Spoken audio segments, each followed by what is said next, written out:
Hey guys, I'm Tom the Tech Chap, and as you can see, I've got a whole stack of laptops here and even a couple more over there, but these are all, in my opinion, the best value laptops that you can buy right now. I mean, in this crazy world that we live in, we don't all have a ton of cash to spend on a super expensive, shiny new laptop, so these are all under £1,000. And if you do fancy buying one of the laptops, I've put links to them all in the description below. And also guys, I am trying to get to 1 million subscribers, so if you haven't already, a cheeky little subscribe there would be amazing. All right, let's get into it. And starting with the most expensive, you guessed it, it's a MacBook. It's the 2020 MacBook Air. It's £1,000, the same in dollars, but if you're in the Apple ecosystem or you're just used to using macOS, then this is the best value Apple laptop you can buy. On the outside, it's pretty much identical to the previous model. Really, it's just a spec upgrade on the inside, with new 10th gen Intel processors, which also come with significantly faster graphics. So the base model I have here comes with a dual-core i3 processor, 8 gigs of RAM, and 256 gigs of SSD storage. For the more techie amongst you, yes, paying £1,000 for a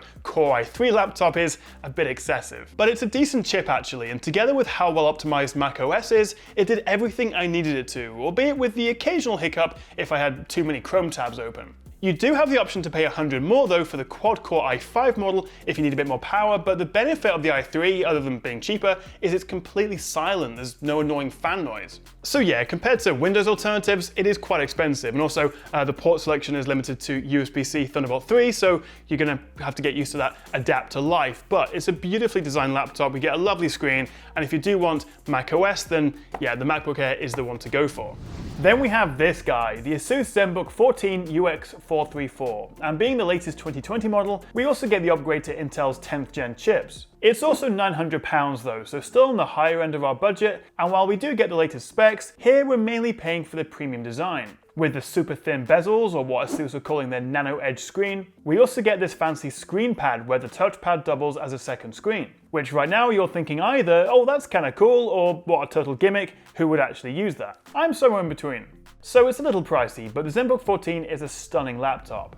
Next up we have the Acer Swift V, and it'll set you back £900. So the main selling point of this guy is we get some pretty decent specs, but it's also in an incredibly light chassis. It weighs just 990 grams, which is about 2.18 pounds. And so while we're not really going anywhere at the moment, if you fancy walking around the house all day with your laptop in your hand, then yeah, this is one of the most portable laptops you can buy. We've got this gorgeous 14-inch Full HD screen, super thin bezels, and I really like this blue color as well. The magnesium aluminium alloy that Acer used for the material of this does obviously keep the weight down, but it feels a little bit plasticky, maybe a little bit more flimsy than say something like the MacBook Air. Most importantly, performance is solid with a 10th gen quad-core i5, 8 gigs of RAM, and a 512 gig SSD. The Swift 5 is a great laptop, I really do highly recommend this one. However, if you're not that bothered about paying a premium for a super lightweight laptop, then actually the Acer Swift 3 is a better option. It's 150 less than the Swift 5, so we're looking at £750, but we get the same specs. Again, a 10th gen i5, 8 gigs of RAM, and 512 storage. But there's also another Swift 3 model with a 3:2 aspect ratio screen, which is taller and more squarish than your typical 16:9. I've not actually had this in for review yet, so I don't want to pass judgment, but it does look kind of interesting. And again, it should be pretty good value. Just quickly guys, a big thank you to Surfshark VPN for sponsoring this video. And actually, if you click the link below and you then scroll down a little bit, you'll see me. It's me on the website. Surfshark is the VPN that I use all the time, and even though I'm not traveling right now, using their handy Chrome extension, or the desktop program, or even the app on your phone, it helps keep you safe browsing the web, preventing ads, trackers, malware, and even phishing attempts. So I've teamed up with them to give you guys 85% off and 3 months extra free. Just follow the link in the description below or enter the code TechChap at the checkout. So why not give Surfshark a try?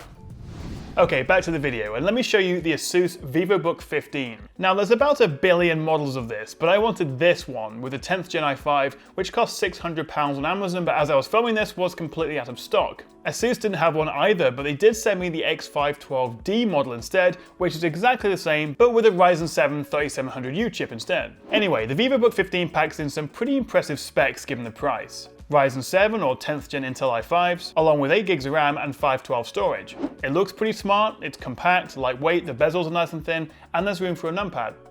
This would probably have been my #1 choice if it wasn't for the screen, which really lets it down. It doesn't get very bright, and the viewing angles, contrast and colors are pretty bad, to be honest. Unless you're just doing office work and don't really care that everything looks a bit washed out, then it's fine.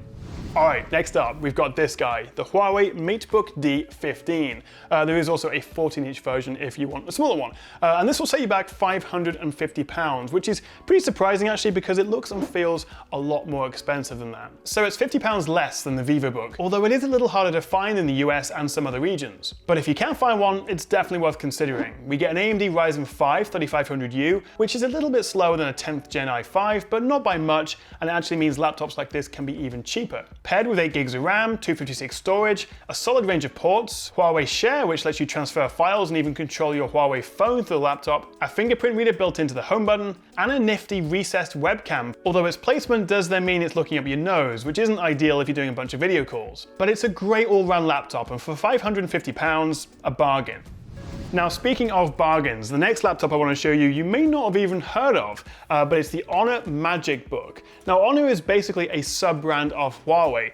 They tend to target towards more youthful audiences, and they sometimes can be more affordable as well. But actually, this is the same price as the MateBook D at £550. And we also get the exact same specs, 3500U, 8 gigs of RAM, 256 gigs of storage. But it does come in, I think, a slightly more stylish, slightly more premium design. And also I do prefer the keyboard on this over the MateBook. So I actually think between the two, I'd rather go with the MagicBook if you can find it. We also get a recessed webcam, a similar Honor Share feature for your phone, and the same range of ports.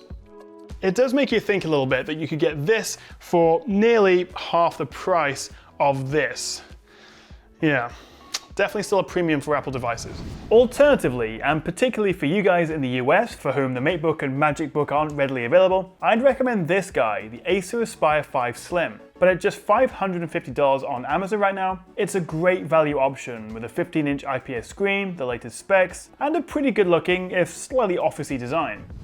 But if you really do just need something cheap and cheerful for the most basic tasks, then I think the Acer Aspire 3 is a great option. It's a 15.6-inch laptop with a pretty decent Ryzen 3 3200U chip, although we're getting a fairly paltry 4 gigs of RAM and 128 storage. So the Aspire 3 runs Windows 10S by default, which is a more locked down but faster and safer version of Windows. So it would make a great laptop for your kids, but it does only take a few seconds to switch back to full fat Windows 10, and it is free. The main downside, apart from the so-so specs and the cheaper plasticky build, is the screen. It uses a TN panel. Unlike the VivoBook, the colors and viewing angles are a bit, well, iffy to say the least. But again, if it's just a second laptop for the house or something for your kids, it's absolutely fine. And I also kind of like the fact that it comes in this nice blue and also a red color option. But there is also a black model if you're Mr. Serious and don't want to have any fun. Do make sure though that you get the Aspire 3 with an SSD. It's a lot faster than other models with hard drives. But for £350, it's an absolute bargain, and if you're a bit of a tinkerer, you could always upgrade the RAM and storage yourself. Another good budget option is the Microsoft Surface Go, which costs about $380, although for a good spec and with the keyboard, it'll cost a couple hundred more. But it's still a great little compact 2-in-1 laptop. But I'd hold off on that as the second gen version, the Surface Go 2, is coming out very soon, and that will definitely be one to keep an eye on. Now, of course, there are loads more laptops out there to choose from. These are just my picks. If performance is important though, and you can wait just a little bit longer, I'm really excited for laptops coming with AMD's 4000 series of processors, including another version of the Swift 3, as well as upcoming Asus ZenBooks and plenty more. So stay tuned as I'll be reviewing these on my channel. On the lower end, there's always Chromebooks to consider if you just want a basic laptop for browsing the web, but I'll talk more about those in a separate video. So hopefully that's helped you figure out which laptop you want to buy, or maybe at least which ones you don't want to buy. As I say, I put links to all the ones I've talked about today in the description below. Thank you so much for watching, guys. Don't forget to hit that subscribe button below if you want to see more of me, and also check out Surfshark VPN. There's a link in the description below. You get 85% off and 3 months extra free. Plus there's a refund policy, so if you're not 100% satisfied, you can get your money back. That's Surfshark VPN, and use the code TechChap at the checkout. See you next time, guys.